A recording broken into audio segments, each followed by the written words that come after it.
এদিকে যান, এদিকে যান, একটু দূরে যান, আমাকে দিয়ে করেন।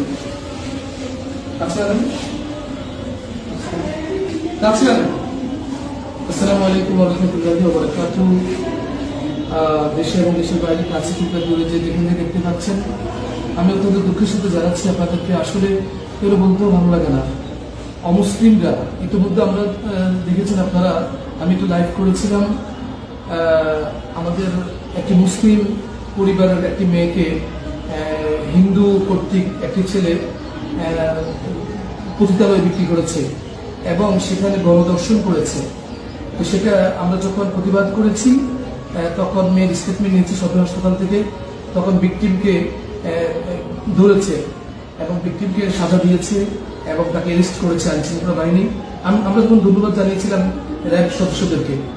আজকে যে ঘটনাটি ঘটেছে, আমি এই মুহূর্তে আছি নোয়াখালী।